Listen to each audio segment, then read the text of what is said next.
Welcome to Waves of Wisdom, the podcast where we bring you intimate conversations with remarkable individuals whose stories inspire purpose, resilience, and transformation. I'm your host, Iyaz Wahid, and today I am incredibly honored to bring you a guest whose life journey ra- radiates compassion, grit, and relentless commitment to the well-being of others. Dr. Safeeya Mohammed is a medical physician, CEO, leadership coach, wellness advocate, and devoted mother. Dr. Safeeya, welcome to Waves of Wisdom. It is a real honor to have you on the podcast today.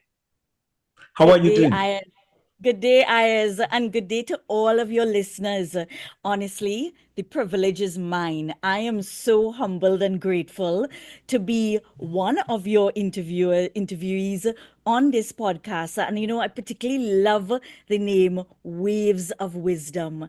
I'm looking forward to this experience and, of course, to just building further meaningful connections. Thank you. Let's begin with our conversation from where you began. You Right? began Yes. serving your community as a teenager, volunteering into local clinics. What drew you to service so early on? And what did these experiences teach you that still shape your work today, Dr. Safeeya? That is indeed a deep question, and it is taking me all the way back. Now, one of my first memories is actually being in the mosque, serving in a medical clinic there.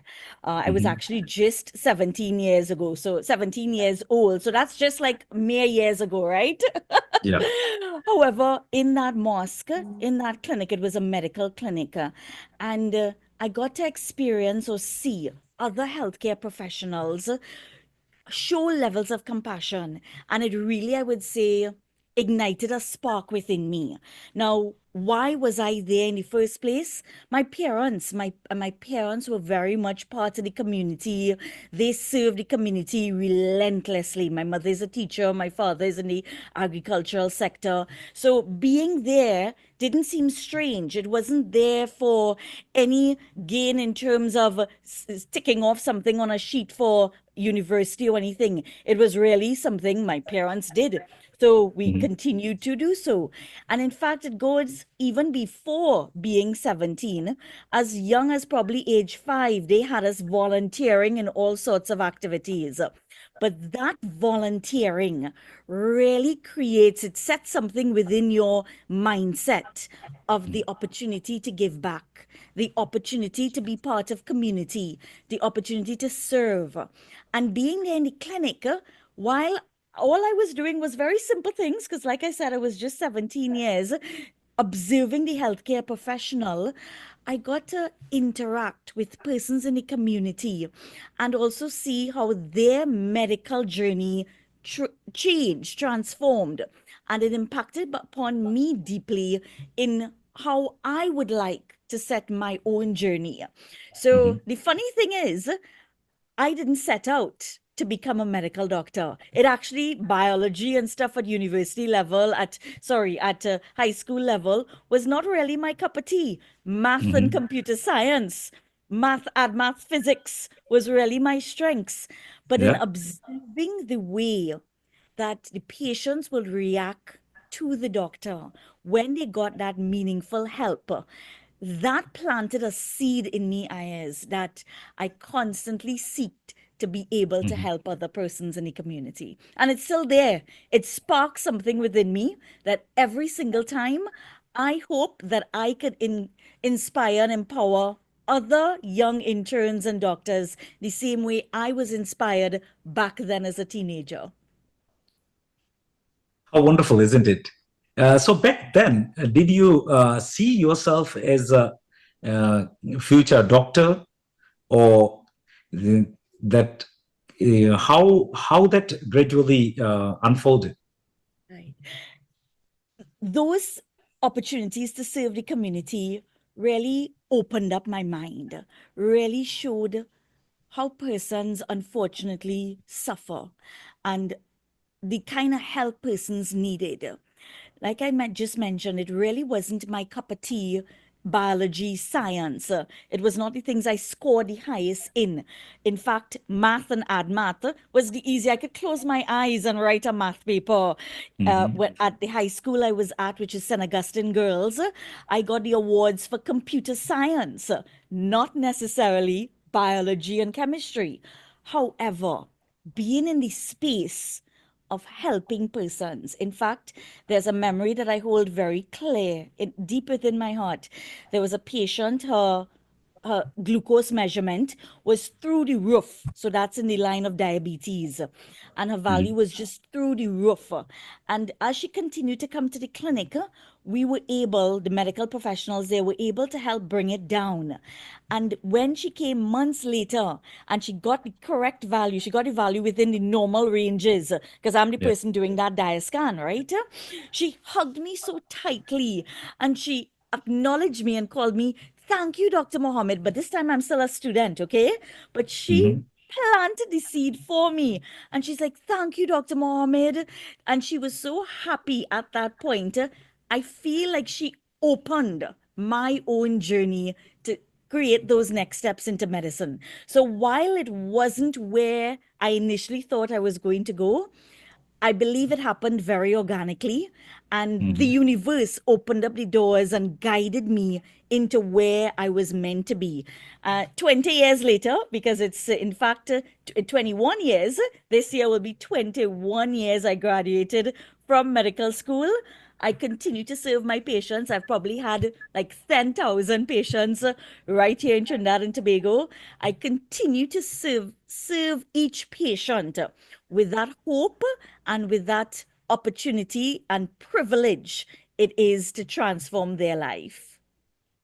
It's amazing, isn't it, how some incidents like this and the interaction with other human beings can really ignite something in a young person like you back then, isn't it? And uh, also, in our few conversations, you mentioned about somebody who is really inspiring in your circle, your grand aunt, the former first lady of Trinidad. I believe she's 94 now, recently. And she's still deeply involved in public life. And so what lessons about resilience, graceful aging, have you learned from supporting her? And how has that influenced your own work in wellness and well-being? That is a question that could take the whole podcast. As I started volunteering in the clinic there, like I said, this was something that I observed around me, Mhm. especially through her lens. When she served as First Lady, and they served, in fact, Mrs. Hassan Ali, or as I, very familiarity call her Auntie Zali, because it's my grand aunt, right? She's my Yeah. grand aunt, my grandfather's sister.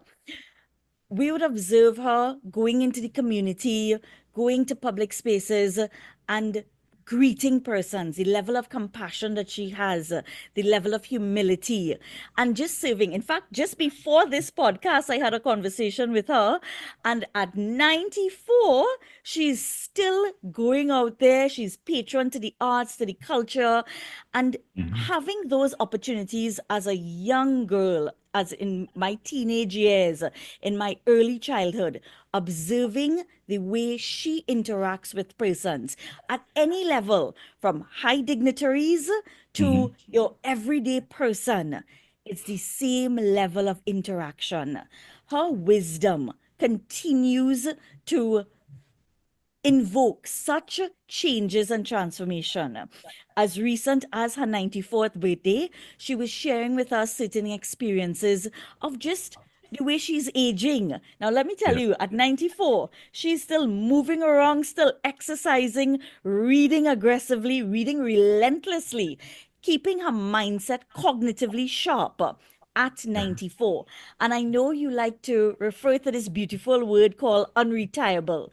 She's the definition of not retiring, because at 94 she's still being engaged for her mind. And there's so many lessons that I've learned from her in graceful aging, how we attend to our mind, how we view crisis, how we view disease. In fact, the disease is not really to be seen as illness. And she just looks at it. If you separate that word, dis, ease. Yeah. So if you take away this part, how do you seek ease? How do you All seek right. comfort? How do you remove the burden of the this part and focus on the ease? The way she views her mindset, and one of the conversations yourself and myself talked about was growth mindset. She's one that constantly has that purposeful, driven growth mindset. And I've had the opportunity over my entire lifespan to observe her, not just in public life, but in, of course, private life, and the way she engages. And this is a person right here in Trinidad, in our Caribbean, at age 94, that continues to epitomize graceful aging. It has translated into my workspace in so many ways, because when we are faced with adversity, with crisis, it is that mindset that we take and how we transform those opportunities away from adversity, but rather into advantage and opportunity. She has shaped every single part of my life and DNA, not only in the way I train persons, but in the way I interact with our humanity. What a wonderful story, isn't it, Dr. Safeeya? Yeah. So there are so many nuggets of learning you shared just now, and how we should keep our. And I really love that area of like how you separated the disease, and how we should concentrate on the ease part rather than dis-ease part, right? So that's really profound, I think. And you Yes, I'll mentioned give you that. a joke. I'll give you a little joke, right? Yes, tell me. Anytime when there's a concern. Yeah. Now, again, I want you to keep in mind this is a 94-year beautiful woman, right? And say there is a little medical challenge, because we do expect some challenges at this age. She she'll go, no, no, no, not at all. That I don't know what you're speaking of. I'm still 25. So the mindset of being that age. And I hope that my own personal, even when I reach that age, I can still have that mindset. Now, we do have longevity in our life, but the longevity didn't start from that age. It Yeah. started well before the lessons, the activity, the opportunity for self care, the opportunity for taking care of not just her health, but the connections of around her. And I firmly believe it's the way she takes care of persons around her that has fueled her own graceful aging. Yeah. So since somebody you have observed, as someone you have observed such a uh, profound character like Honorable Ali, what do you wish um, the younger generation should understand about the importance of investing in their health now rather than later? Very important question. And I think it's the reason why I would have done that paradigm shift from when I worked in the ICU, neonatal Mhm. ICU, to now preventative care. A lot of what we would like to have later on in life, we need to start that now. It's like investing, it's like creating your health bank. So, if you want to have that sense of longevity, that sense of good health and well being, it is so important the habits, the lifestyle habits in particular, we inculcate at this point in time. It is beyond just the physical form. It looks at like all aspects of wellness and well-being. And like I said, these are the persons that shaped the pivot into the organization that I have, which is Sisu Global Wellness. A lot of us will know there's that beautiful wellness continuum, right? Mhm. It's not just the physical health, it's our emotional health, our social health, our environmental health, our cultural health, our creative health, our digital health. In fact, there are like 12 dimensions of wellness and well being. And if each person can start to pay attention to their health from now, from their 20s, their 30s, an adolescent even, those investments they make in their life at this point in time will certainly benefit them later on. Again, she shares experiences of working in with her own family because they had Mhm. huge estates even as a child, and I also inculcate those experiences with my little one as a family, getting him out into nature, getting him out into understanding the importance of just simple planting, getting him involved in experiences outdoors, creating that bond of being nurtured by nature along with being that give back to the environment. I have seen how those experiences translate into good well being more than when we want to be reactive. So, that approach to proactive, preventative life needs to Mhm. start from well in our adolescence or even earlier, as early as early childhood, not when we're aging. So, if we want that graceful aging, we need to start now. We need to inculcate good, healthy habits. Yeah, it's you mentioned about some 12 aspects of well-being which you have come up with. And one of the things you just mentioned is actually so profound, I think, because especially for people who are working professionals, they tend to work long hours inside offices, and they are tired when they finish the day and they go back. So I think it's very important about the message you just gave about being nurtured by the nature. Yes. I think that's a beautiful way of putting it. So, how do you think, or what is the ideal time somebody should spend in nature? 24 hours on, or set during a week or so. Have you come up with anything like that? Oh, certainly. Now, I just want to put something into context, right? That wellness continuum that I mentioned, it's Mhm. something well beyond or before even myself discovering it, right? Yeah. It has been discussed by many other healthcare professionals beyond my stage. So I won't take credit for discovering the 12 aspects of wellness. I will take credit, however, for when we chat a little bit more about my son and some of the things that he has taught me and I have helped him learn. But when we look at wellness and the continuum of it, looking at proactive lifestyle rather than the reactive lifestyle and how nature nurtures us. What I've seen work in my life, even when I'm incredibly overwhelmed and stressed, because what we're seeing in the world right now is an increased amount of burnout, an increased amount of stress related disease, an increase in the non communicable diseases, diabetes, hypertension, cardiovascular diseases.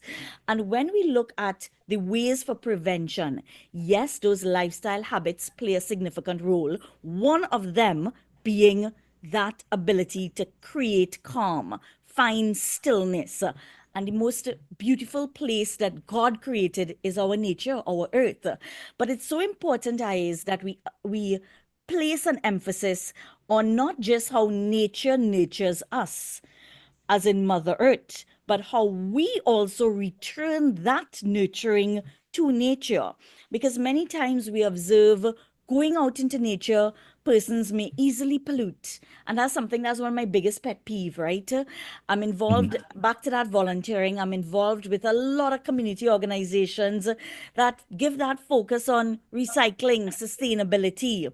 So while nature nurtures us, we must pay attention to how we return those gifts to nature as well. Now, is there a secret formula to how much time we should spend in nature?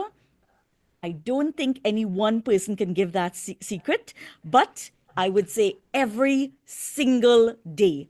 Be blessed by your sunrise, the power of the opening of the sunrise. Be blessed by simple, deep cleansing breathing. Say you're in the office space and you would like, this is actually, there's a lot of scientific Mhm. research behind it. You would like to create a sense of calm in the office space. Let's just say right here in the digital world. Do you know we're not supposed to be looking at the screen for a lengthy amount of time because Yeah. that's going to affect our eyesight? In fact, the ophthalmological world has come up with a 20-20-20 hack, meaning every 20 minutes, take a 20-second break and Uh-huh. shift your gaze to something green for 20 Mhm. seconds. So if you have a simple plant on your table and you can actually touch the plant or shift your gaze away from your screen, you can actually, in just that 20 seconds, improve your eyesight or prevent something called computer screening or that digital eye screen, right? Yeah. So something called computer syndrome, sorry. And it's so important that we bring nature into everything, the peace of nature, the stillness of nature, the calmness of nature into everything. I'm sure you know that I'm a advocate for yoga, for Yes. meditation, for mindfulness. So I just gave you that 20-20-20 hack from our Ophthalmological Society. The one I like to also inculcate in every single one of my trainings, with be it in community spaces, be it in leadership organizations, anywhere I'm doing training, is emphasizing the power of our breath. So here's Mhm. a quick little hack. We call it breathe 4-5-6. Do you know we're actually a little bit lazy with our breathing? We tend to breathe very shallow and we're not Yeah. filling up all of our lungs. So 4-5-6 is 4 seconds on the inhale, deep Mhm. breathing. Hold it for 5 seconds and 6 seconds on the exhale. Mm. And if you do that 5 times, which is literally just 1 minute, Yeah. there's research that shows I it can already tried, and it makes a already difference, bringing a I think. calming, yeah. Yes. There's research that shows you can actually bring down your heart rate in just Mhm. 1 minute. Breathe 4-5-6. 4 seconds on the inhale, hold it for 5, 6 seconds on your exhale. And it's so important that we So I give think the the secret is your exhale has to be longer than your inhale, that's right? right. The Yes. exhalation has to be That is because we want hardly we do it unconsciously, right?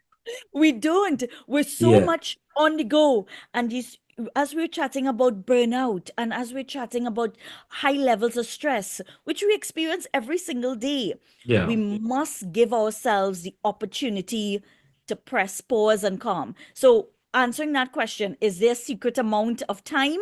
You can give yourself just 1 minute, and that 1 minute can bring calm. You can give yourself 1 hour, but it's more important what is the intention and what do you want to achieve?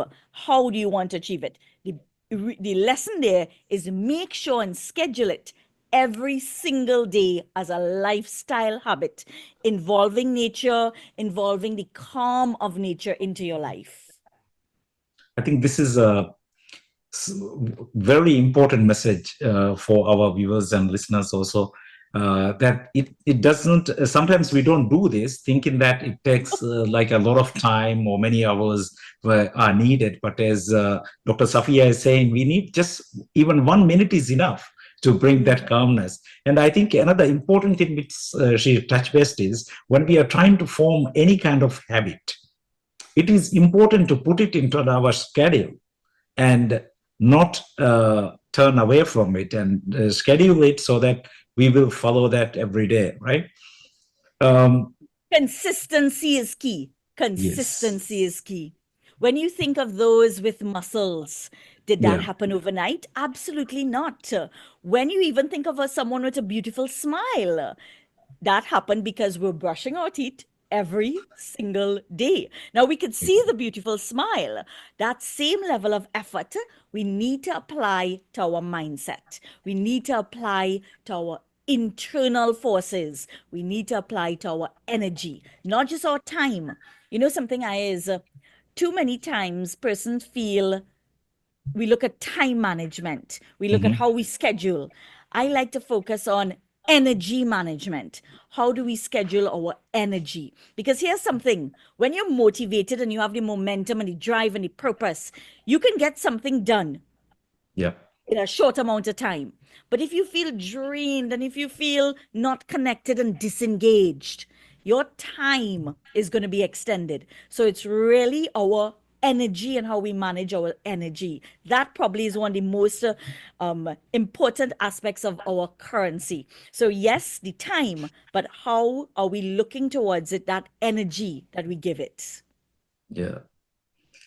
Dr. Safeeya, I think this conversation is amazing, and we can go on talking about this for, I think, the I entire know, day. right? Yeah, and I will really look forward to have more of your these conversations, maybe on another occasion. But on our previous conversations, I understood that one of your life's defining moment was when you met um, the famous Malala Yousafzai when she Yes, visited Trinidad and Tobago, and you were her personal physician.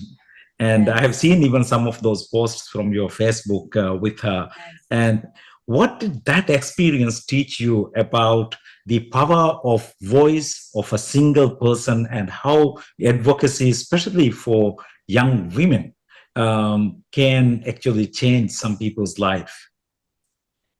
Now, when I met Malala Yousafzai, it was just before she became Nobel Peace Prize winner, right? Mhm. And she was age 17. And I consider it not just pivotal, transformational, defining. That, as you said, that word defining moment in my life. Now, it's quite some years ago. And she continues to be this powerful, commanding voice. Being a personal physician, I have had the opportunity of interacting with her in the public space and behind the scene. And what really stood out to me is the universality of her message, that the adversity she suffered and shared, which is our young girls not having the opportunity for education, how that impacted those in Pakistan, is the same Mhm. thing right here in the Caribbean. It's the same thing in South Africa. It's the same thing in North America. When one is denied an opportunity that is their human right, that, unfortunately, is a deep travesty. That is one that needs to be fixed. And even at age 17, or even before age 17, she used her voice to influence change in ways that is transformational. The profound lessons that I learned, or I would say still stays with me up to this day, is like her commitment to change, her commitment to education of young women, of just our youth on the whole, and the power of their voice. Now, yes, now I think our world is evolving, but in the past, we didn't give our young persons that opportunity, that stage, that mic. Many Mhm. times on, say, even international experiences, you wouldn't have seen as many young, you would see our wiser ones. But now you're seeing that change. And the influence she has had in the world is really showing the power of the young voice. At that age, 17, her passionate drive was relentless, the way she commanded a stage. And I had the opportunity. Now, this is all before I launched Sisu Global Wellness. So Mhm. each one of these experiences played that pivotal role in my own personal transformational journey, because I would have gone from medical doctor to now founding this organization, and seeing the way she used her voice to effect change was deeply transformational for me. And I know it's not just myself that has that experience. Anyone who has interacted with Nobel Peace Prize Malala Yousafzai would share the same sentiments. She continues to impact the world in every stage that she has served. Yeah. I think meeting someone even so that shows that even young people can actually impact lives of people much senior than them, like you yourself, for example. And so, how did that change the way you weave your own platform to amplify your mission and your voice? Very profound question, Ayaz. I think it underscores the statement turning adversity into advantage. And my our international coach John Maxwell, he uses that line a lot, turning adversity into advantage. Using those overwhelming negative experiences as an opportunity to not only grow through, but helping others learn from that experience, and using those overwhelmingly negative experiences to ensure that another person doesn't have to experience that. I implement and use that theory into every single training. We just came out of the COVID pandemic, and resilience was the superpower those companies needed for transformational growth. Resilience is something that Malala Yousafzai epitomized. It leaked out of her. And if we were to understand the superpower of resilience and adaptability in every aspect of life, we can each be a better human being. So she taught me profound lessons, but I think the one that stays deeply with me is resilience. And I'm hoping that we'll also share a little bit about when we talk about the company, because the company is called Sisu, Yeah. Sisu, Sisu Global Wellness. Mhm. And that word Sisu is a word that comes from the Finnish culture.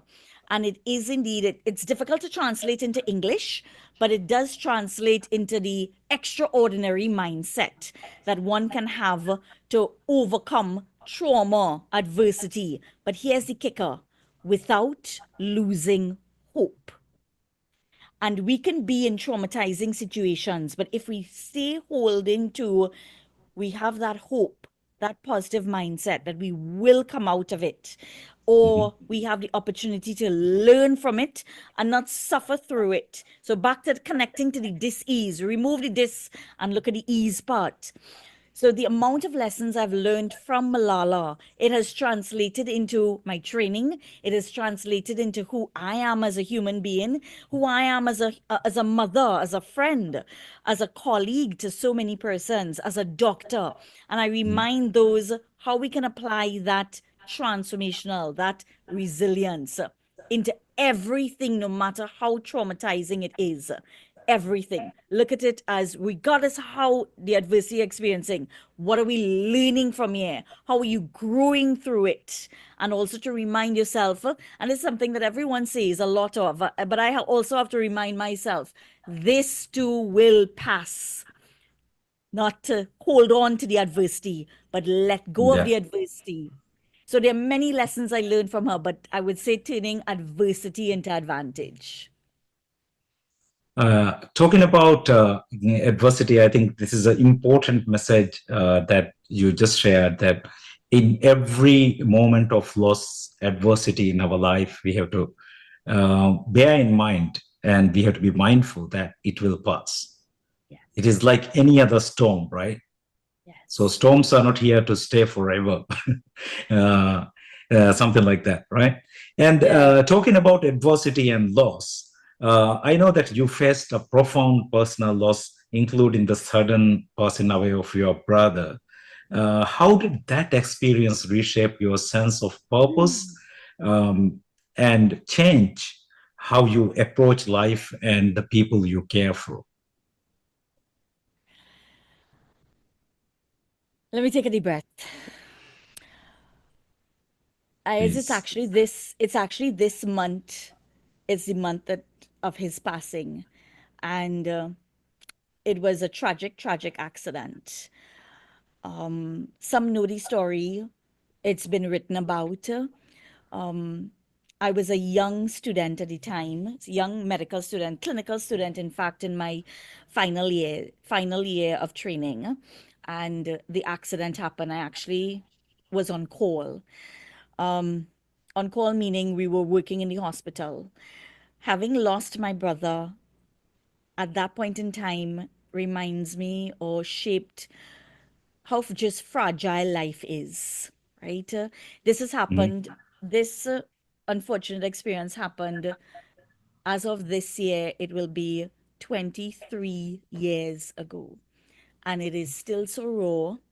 It still, I would say, affects my every single day interaction because today we have life, tomorrow we really don't. I spoke to my brother that same day of his accident at around lunchtime. And he was begging me, come, let me take you out to lunch. Let me take you out to this. He was the I would say the best cheerleader and champion of social connectedness. Anyone who knew him knew because he served at that point in time in many different roles. He had gotten so many different awards at that point in time. He was only 26 when he with at his accident. And when he called me that day, because I'm working in the hospital as a student, there Mhm. was an absolute no way we could just leave, right? So my statement to him was, no, I can't. And up to today, those words, no, I can't. Anytime, say a friend calls and say they need this and the other, sometimes I might rethink that question. Do I have the space? Do I have the capacity? Do I have the bandwidth? Do they need me at this point in time? Can I say yes? So it has shaped everything. It has shaped my every interaction with my patients. That day, because of the accident, we weren't given the opportunity to save him, right? So he didn't come into the hospital for us to be able to save him. And every single life that comes into these hands that I have the opportunity to save is a revered opportunity because this is the loved one of a family member, of someone else. And I would say I translate that loss into that energy that this is a revered experience I have to help save someone. And I think that would have been why I went into critical care, why I went into neonatal ICU, why I served in Children's Authority. It's places of where there was a lot of crisis, a lot of critical care. But when you look at those opportunities with a level of reverence, of how can you change that? How can you help someone not go through that level of deep pain? I'll never forget. And like I say, even though it's 23 years ago, it's still very raw. I'll never forget when my mother came into the hospital that night, recognizing that she'd lost her son. Now, I lost my brother, but she lost her son. And her expressions of grief, it helped me understand compassion in its rawest form because you see the loss a mother experiences. And when I became a mother, forgive these tears, Yeah. Take your it's time. it's Yeah. still emotional. When I Yeah. became a mother, when I had the opportunity now to become a mother, I really understood that loss. And it deepened the bond that I have with my own mother, with those cries that she had that day. And even up to now, 23 years later, when we have moments of celebration, she still says it's difficult for her to celebrate because a part of her is no longer there. When my young son came, we felt like he now opened the door to re-express that love.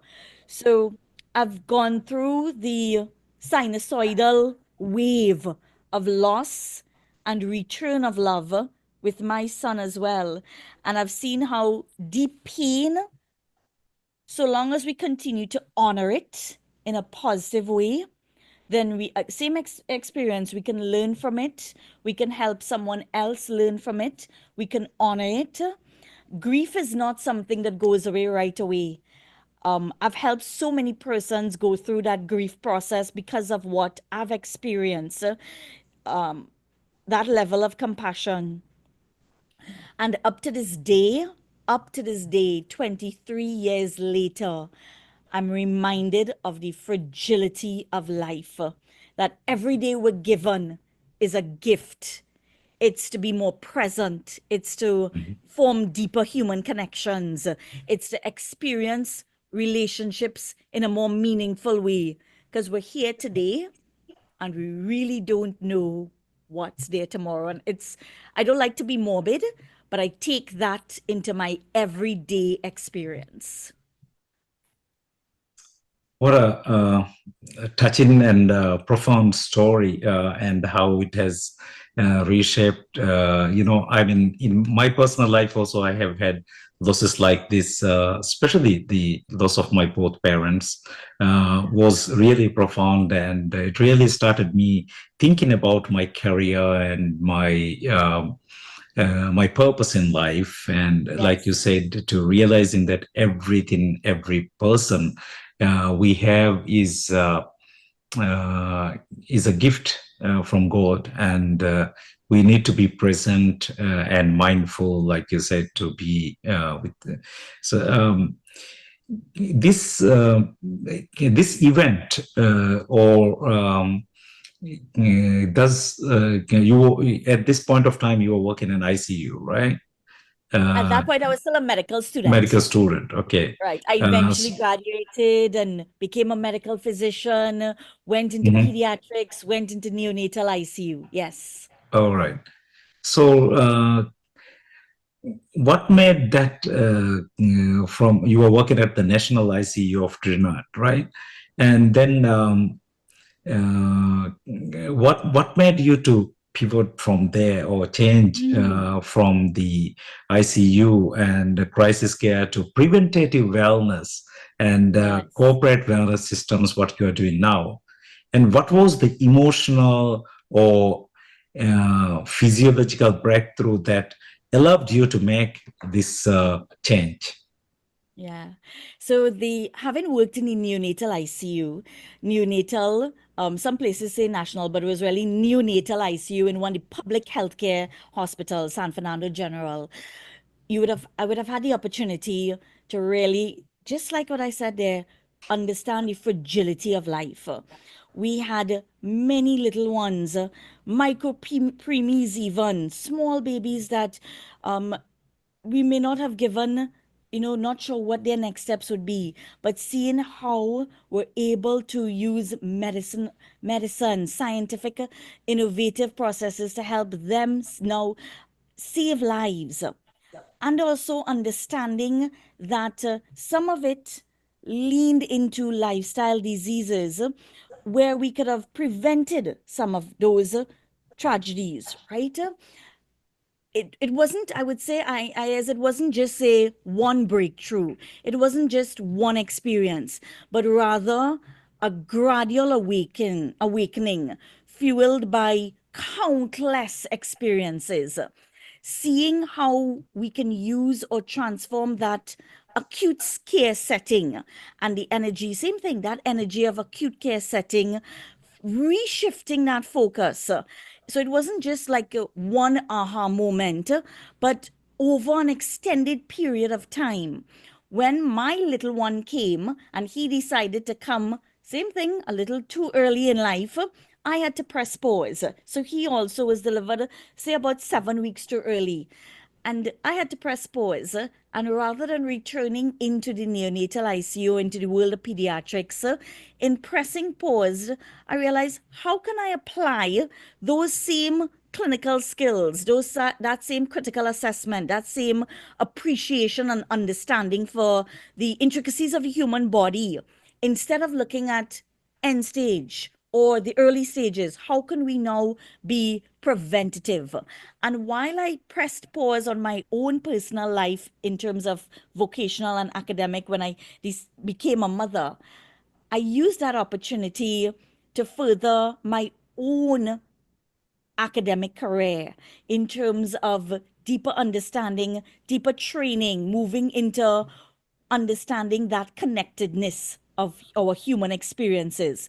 So that shift from reactive, I would say, lifestyle to proactive, preventive lifestyle happened over a period of time. And it really, I would say, instead of now shifting from rescuing lives from the extremities, rather to building a foundation of sustainability and well-being, and looking at it from a very much a proactive approach. How can we ensure we have optimal life? How can we ensure we're doing the right things at the right time to ensure we get our fullness of life? So it's not just health, it's a well-being approach. And I had the opportunity when I pressed pause to explore that well-being approach in many different occasions. I had the opportunity of presenting all the way up at United Nations Commissioner Status of Women. And when I presented there, it was actually along the lines of the well-being approach, understanding that there are many different dimensions to health. It was not just prevention of disease, and our World Health Organization continues to hold that overarching definition of what is health and well-being, but rather optimizing our life to really create a healthier society. And when we look at the continuum, as I talked about, of wellness, we look at physical health, we look at spiritual health, we look at environmental health, we look at, of course, our creative health, our cultural health. We're now looking at digital health. So it started a long time, say, the 6 dimensions of wellness. It has now moved all the way to the 12 dimensions of wellness. And I'm pretty certain by tomorrow and next year, there might be a 13 to the 14 dimension. So I had the opportunity of applying those same experiences instead of end stage to now expanding and optimizing life, forming the company called Sisu Global Wellness. So it wasn't just like, say, one breakthrough or one aha moment, but rather gradual steps of that journey. And every single client I have as a either who I'm coaching or company, say we're doing a conflict resolution training or leadership training, I remind them this is not going to happen overnight. This is a step by step, a sinusoidal curve sometimes. You might go up the ladder and pulled back a little bit. You might go further up the ladder and then pulled back a little bit. And it's the same thing in my own life that is now mirrored in the training. Because when I left the the neonatal ICU, that year was actually 2011. Interestingly, that year, our university, right here in Trinidad and Tobago, University of West Indies, they had something called, they had the commemoration, or I would say the celebration of their 50th anniversary.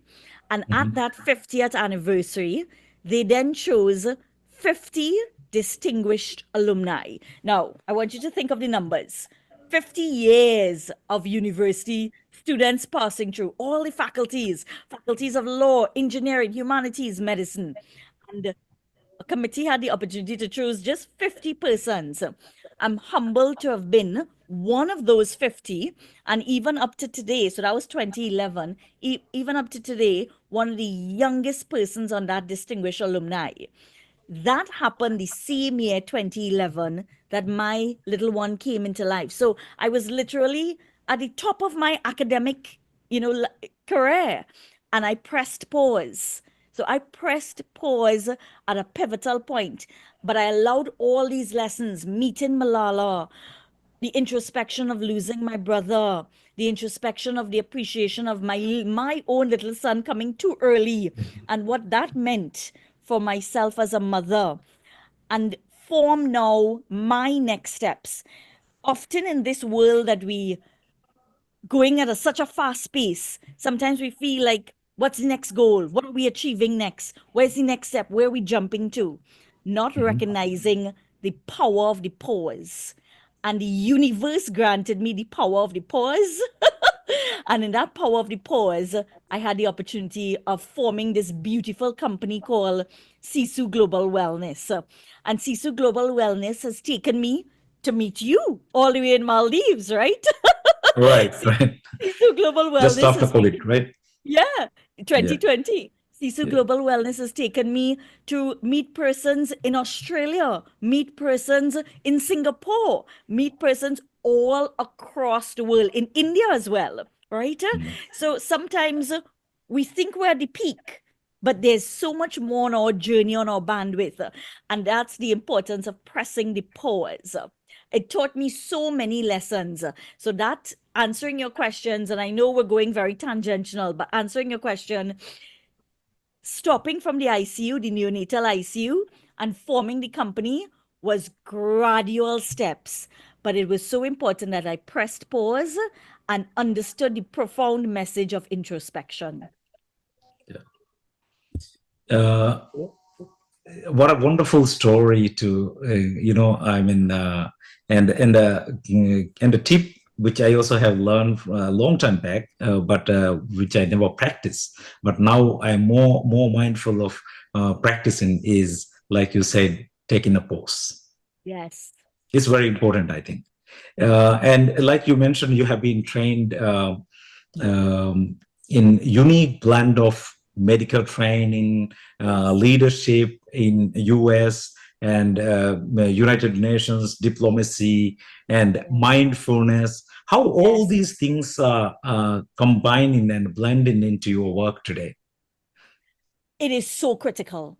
And there's so much more to that training. Sustainability, our sustainability developmental goals, every single one layer into each other. It's like our fingers. Each one is different, but when they come together, it's a unique blend of an approach. So from medical world to transformative leadership, to diplomacy, to peace, conflict resolution, to behavior change and resilience building, they now create a beautiful mesh of this tapestry, I would say, of how to create optimization, how to have it, say when I'm doing leadership training, how to have your high performance team, but how to be as clinical and as surgical as possible to remove some of those edges that unfortunately may hold us back from our deep potential. As we hear often, and I know both of us listen to podcasts, we hear about persons living that purpose driven life.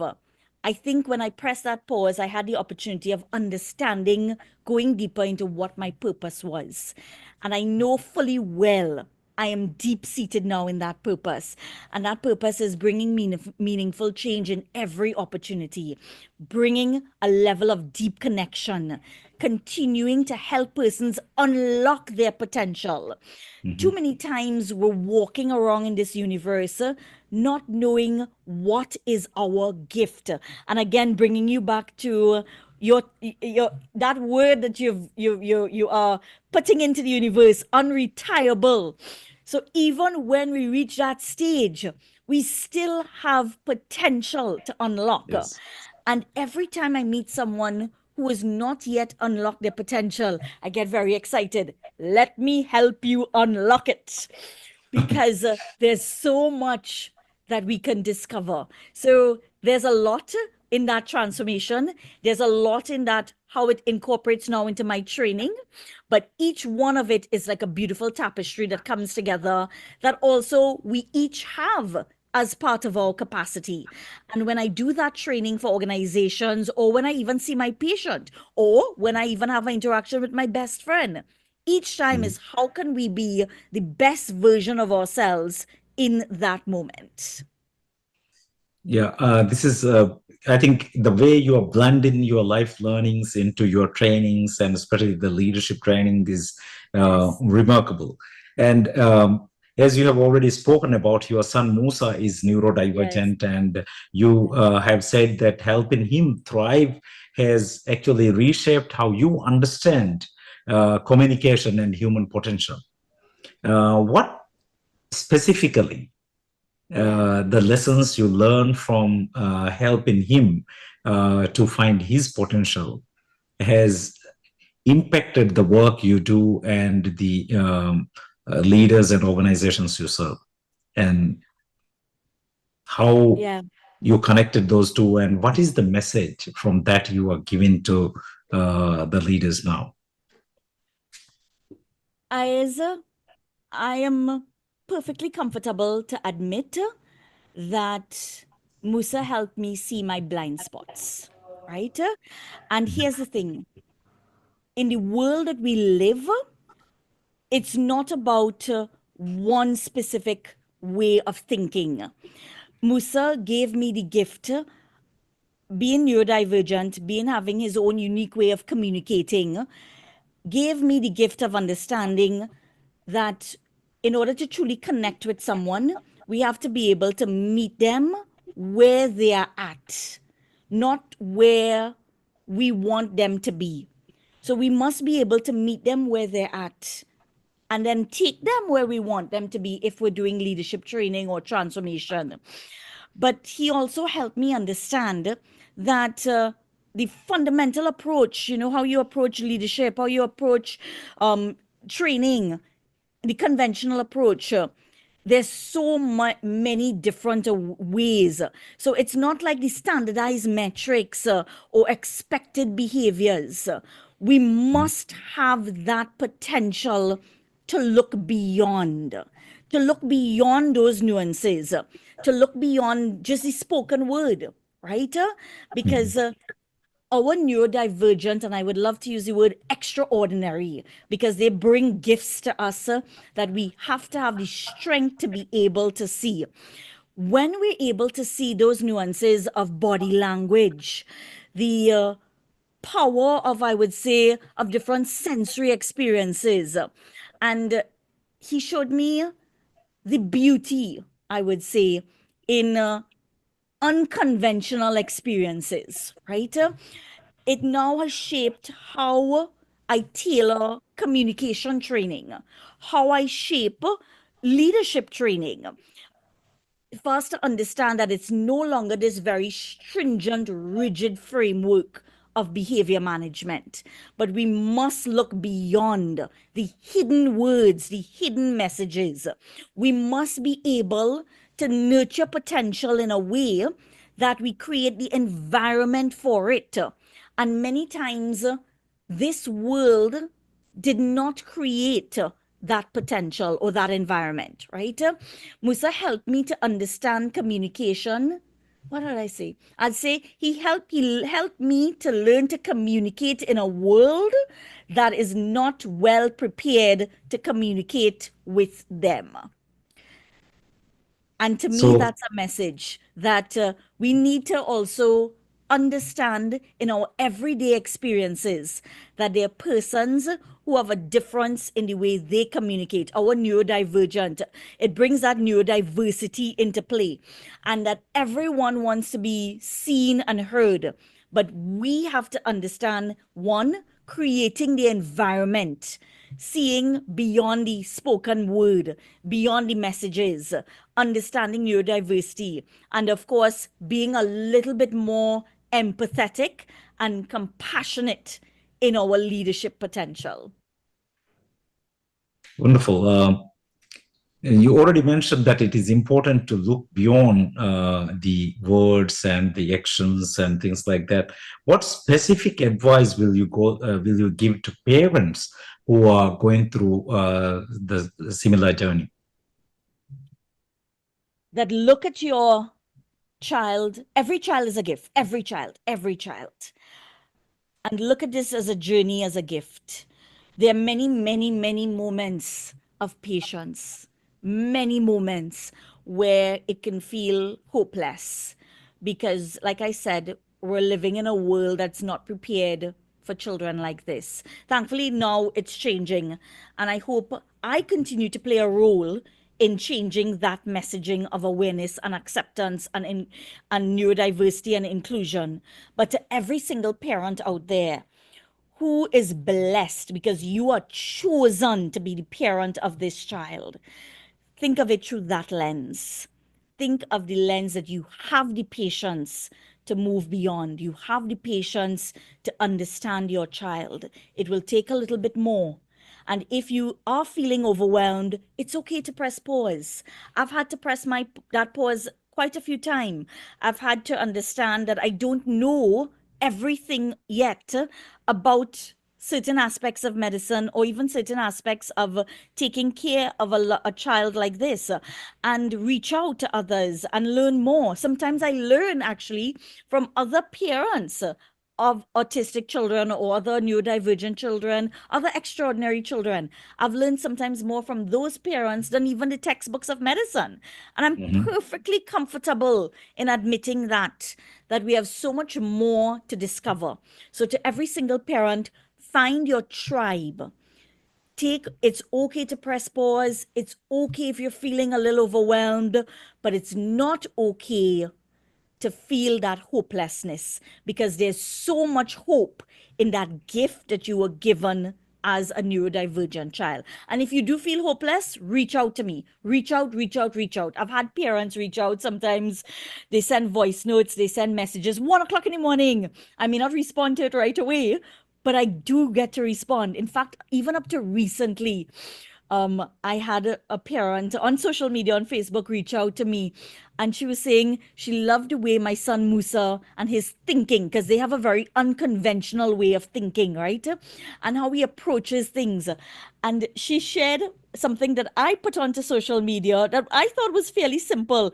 And she thought it was so profound in the way she now applies it into her life, in terms of the way he switched around the way of thinking of a certain aspect of just a daily habit. And I didn't realize it would change or impact us so much, and yet it did. So sometimes we have to look at the unconventional thinking. So that's personal life. But how do we extrapolate it to the world of work?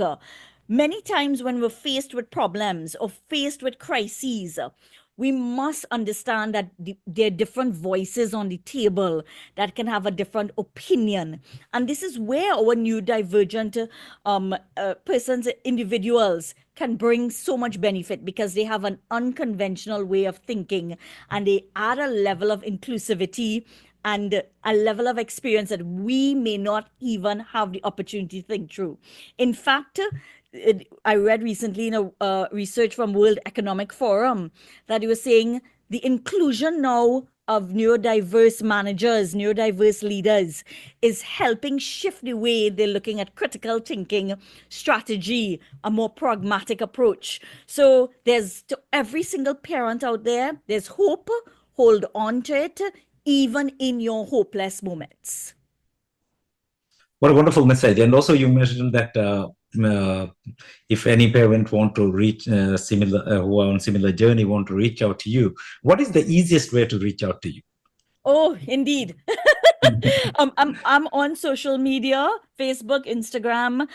Yes, there's a LinkedIn, but I need to pay some attention to it. I think the easiest way to reach out to me is via email, which is, as you're seeing up there, the company is Sisu Global Wellness, SISU Global Wellness at gmail.com. The number is 380 Sisu. So very easy to reach out to me. Facebook is another way to reach out to me. Instagram is another way to reach out. Through the Wonderful. company, Sisu Global Wellness, believe me, I've We had will parents leave crying. some links to connect Definitely. with you for Definitely. those who want on our description as well. Yes. And you have reflected on how we overlook the emotional and psychological side of retirement, especially with your aunt. And also, you mentioned about the word which I was saving for later already, the unretirable, right? Becoming unretirable. So, how do you think we can better prepare for the non-financial dimensions of life after our working life, our working age? I'm so in awe of that word, unretirable. I'm looking forward to your book. I'm Yeah. looking forward to how the wisdom that each one of your speakers have already shared, how that is also going to shape my life, how it's going to shape every single training that I have with my other organizations or teams. every single time that we look at where we're at, tomorrow should be how can we be better? And there's no ending point. Yeah. Unfortunately, the world of work has put a point, be it 60, 65, 70, whatever it is. However, I love the concept that you have brought forward of unretirable, in that when we look at it, it means we can continue adding value even beyond the space of the work. And Mhm. we started a conversation with my aunt at age 94, I'm telling you, when she turns up for an event, just the sheer presence, she doesn't even have to say a word, there's no speeches. Just the sheer presence of the former First Lady attending these events adds a level of esteem. And Yeah. she's 94. She's completely unretirable, right? Persons still send her their books to read, to edit, because that level of cognitive thinking still stays with her. So I want us to keep in mind, and I hope that I never retire. Absolutely. I pray I never retire. I know the son that I have, he's gonna keep me on my toes. So I know he in himself, each day he brings different things to the table. He's always solving some problem or the other, right? And I hope I never never retire. And I hope anyone that I train also sees their potential even after they move out of the world of work. They can still continue to add value. Use that wisdom to improve someone else's life. Be it in your case where you are adding it into a book, or this Mhm. beautiful podcast, The Waves of Wisdom. Again, I love the name. Any way that you can use your life as a roadmap to help someone else, even in the simplicity of the message. Keep adding value to everyone. And I think if I were to try to extrapolate or understand what does unretirable mean to me, that would be it. Keep adding value every day, regardless of age. There's no timeline on that age. I think it's a beautiful message, and connecting with the unretirable message, which I want to give is actually finding the purpose and your passion, hanging on to it so you don't have to retire. So, Yeah. what do you think? What are the biggest mindset shifts people need to make in how they prepare, not just financially, but emotionally, physically, and cognitively to a life of ongoing purpose and adding value, as you have mentioned?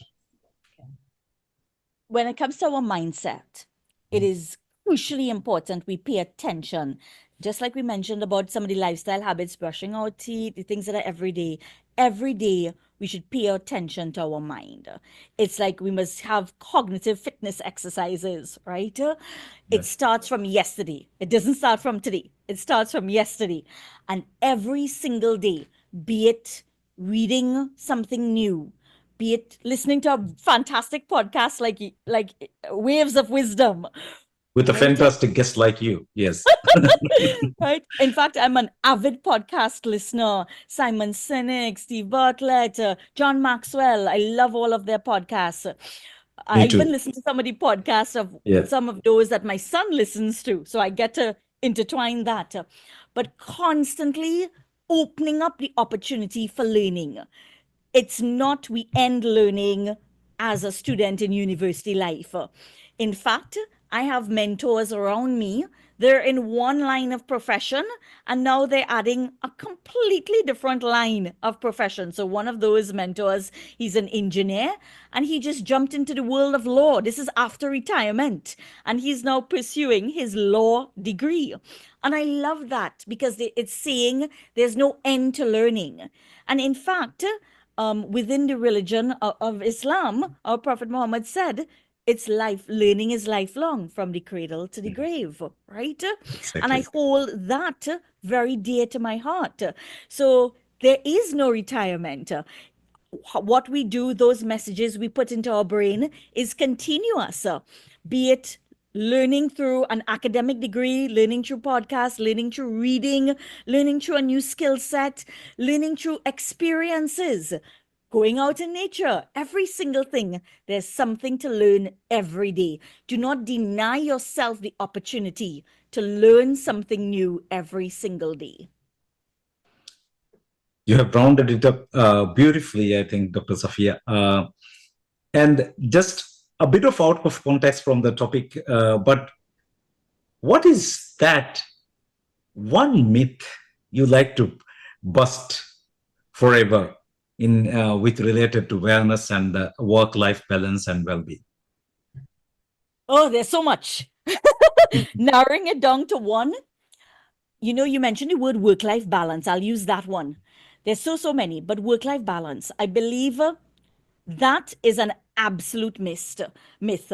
There's no such thing as balance in work and life. In fact, I like to adopt the theory that I read, work-life blend.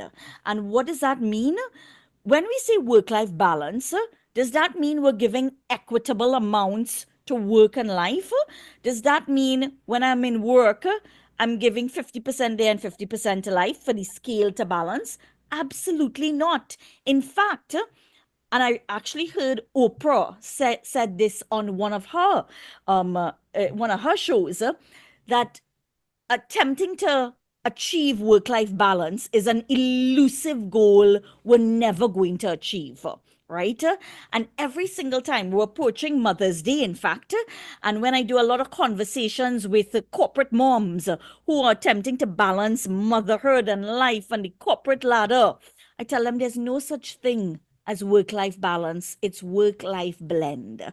So let's find ways of blending that life Mhm. into work. And I think I've successfully or still on that pathway of achieving it, because many times I bring the lessons I've learned from Musa into my work, or vice versa. I've bring lessons from work into my everyday experiences, and how can I shift that work experience into something positive. So instead of trying to attain that balance, no such thing as work-life balance. I think as mothers, especially, as we hit this Mother's Day as well and celebrate, there's no such thing as work-life balance. Let's not try to put unnecessary guilt on ourselves. Sometimes we need to pay more attention to our life, as in motherhood. Sometimes we need to pay more attention to work. In fact, I tell persons when I'm training, at that point in time, they are getting the 100% of me. When I'm with Yes. my son now, he gets the 100% of me. So if at the point in time I'm with my son or my family and a call comes in, I go into my questions. Is it emergency? Is it urgent? Can it be dealt with tomorrow? So I create those boundaries.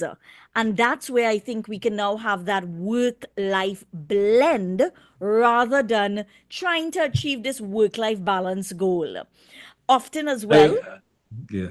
yeah, I often as well. simply love this concept of work-life balance Yes, to work life work-life blend. blend, Yes. which I also always wonder, and sometimes I write also on my social media as well, because even on the in the economic indicators, sometimes uh, it is actually the homestay mothers, or sometimes the moms who take breaks for to childcare is actually kind of ignored in the economic indicators and things like that. But they are doing such a wonderful job by blending that phases, That's right? right.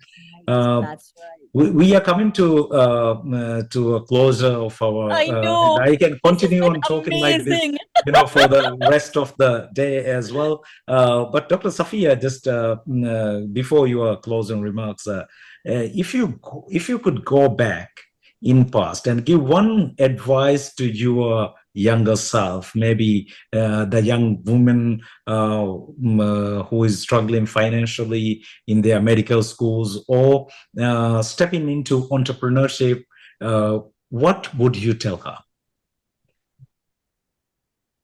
Excellent, excellent question. Very profound. I would tell my younger self, enjoy the journey, enjoy the moments of learning, even when you feel everything is bleak, because there's greater learning in those crisis and chaos than there's the learnings of celebration and jubilation. And allow yourself to be brave and bold and courageous. In fact, even up to today, I still feel like I suffer a little bit with imposter syndrome, and I suffer a little bit with anxiety and ADHD sometimes because I want to achieve it all so quickly. But press the pause. Take time to just be present in the moment and appreciate those adversity. I've learned so much from crisis and chaos that I've learned from just everyday celebration. So even in those moments of being bleak or sad, overwhelmed, just press pause. You will get through it. There's hope at the end of that tunnel. If it's not you to give that hope, connect to something deeper to you, your spirituality, persons around you. It's okay to not be okay at some times. And that is a message from the mental health approach that we need to understand that everyone is going through something at some point. So just hold firm, hold grounded, stay grounded, be grateful, that gift of gratitude as well, even in times of adversity. If you can find a glimmer of hope in as deep as the waves or the chaos, the storms bring you, then that will take you through. So to my younger self, you're doing okay. It'll be okay. Be brave, be courageous, be the best version of yourself every single day. What a profound message and a beautiful way to encourage the younger selves. I wish I had somebody like you telling me this when I was a young Like person. But I think we as people in our age, and from our generation, we have gone through this the hard way and learned it. So I think now we can pass on this message to the young generations. Just as a final message, and if you have to leave with one powerful message or takeaway on living with purpose and in a balanced and more resilient life and not becoming unretirable, what would that message be? As I must say, I'm so excited about when your book comes out, okay? I love that word unretirable. One message, there's so many messages, but I think I'm gonna lean into the message of Sisu, right? The Sisu superpower. And I hope each one of us take the opportunity to discover what is your superpower. It's tied so deeply into your purpose. It's tied so deeply into your presence here in this world. So the superpower of Sisu, and let me remind everyone again what that word means, right? It's that Finnish word coming from the culture there, but going beyond any adversity, any trauma, that extraordinary, that determined mindset, that growth mindset to continue to push through, even when we feel overwhelmed, and tap into deep within.